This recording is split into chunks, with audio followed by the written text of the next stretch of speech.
और सारे बच्चे खुश हो? खुश हाँ तू जी जी ए चेक कर सकते हो जी। बिल्कुल खुश हूं मैं आप खुश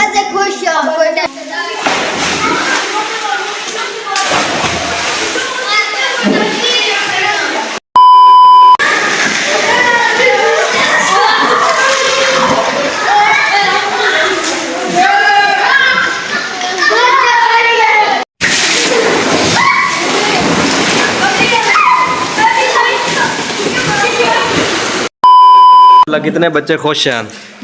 खुश खुश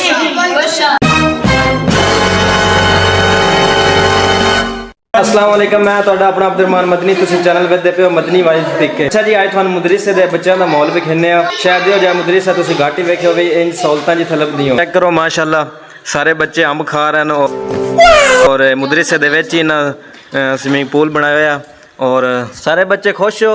खुश हाँ तू जी जी ए चेक कर सकते हो जी। बिल्कुल खुश हूं मैं आप खुश अच्छा अच्छा, ਤੁਸੀਂ ਆਪਣੇ ਉਸਤਾਦਾਂ ਦਾ ਖੁਸ਼ ਹੋ? जी खुश ਇਹ ਮਾਹੌਲ ਕਿਦਾਂ ਹੀ ਹੋਰ ਲੱਭਦਾ? नहीं ਸਹੀ। ਅੱਛਾ ਜੀ, ਇਹ ਵਾਲੀ ਸਹੂਲਤ ਤੁਸੀਂ ਵੀ ਆਪਣੇ ਬੱਚਿਆਂ ਨੂੰ ਦੇਣਾ ਚਾਹੁੰਦੇ ਹੋ ਤੇ ਇੱਥੇ ਕੋਟ ਮੋਮਨ ਸ਼ਹਿਰ ਦੇ ਵਿੱਚ ਕੁਬਾ ਇਸਲਾਮਿਕ ਸੈਂਟਰ ਦੇ ਵਿੱਚ ਬੱਚਿਆਂ ਨੂੰ ਦਾਖਲ ਕਰਾਓ ਔਰ ਬੱਚਿਆਂ ਨੇ ਉਹ ਜੀ ਸਹੂਲਤ ਦਿਓ। ਮਾਸ਼ਾਅੱਲਾ ਕਿਤਨੇ ਬੱਚੇ ਖੁਸ਼ ਹਨ। खुश ਚੈੱਕ ਕਰੋ ਮਦਰਸੇ ਦੇ ਵਿੱਚ ਜਿਹੜਾ ਨਹੀਂ ਨਿਜ਼ਾਮ ਬਣਾ ਕੇ ਦਿੱਤਾ ਹੈ ਇਹਨਾਂ ਨੂੰ। A few moments later. ਅੱਛਾ ਜੀ, ਨਾਮ ਸ਼ਾਮ ਖਾ ਲੈਣ ਧੁਣ ਮੁੜ ਵਿੱਚ ਨਾਓ ਨਾ।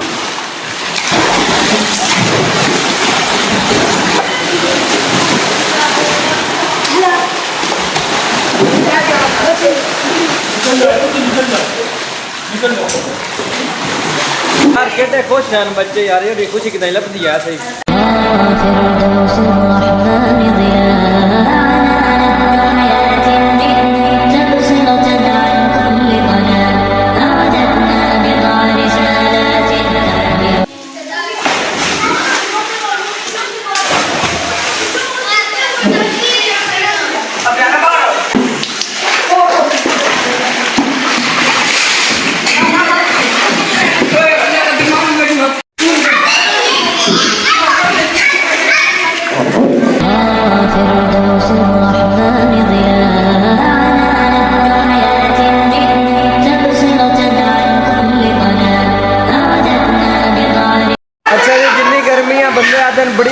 बड़ी गर्मियाँ बच्चों बड़ी गर्मी लगती पई है और ए बच्चे चेक करो कि कम रहन।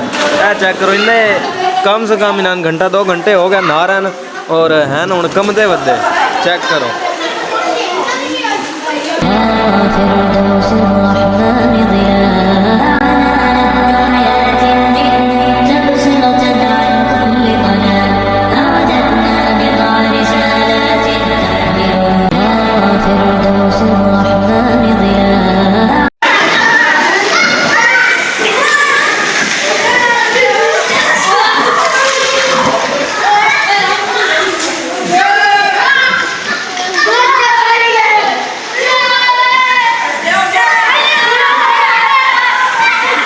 अच्छा जी, आज के व्लॉग का इत्थे करने एंड है। व्लॉग आई मैं तका लिए और मिलते हैं एक इंशाल्लाह नवी वीडियो नाल। अस्सलाम वालेकुम।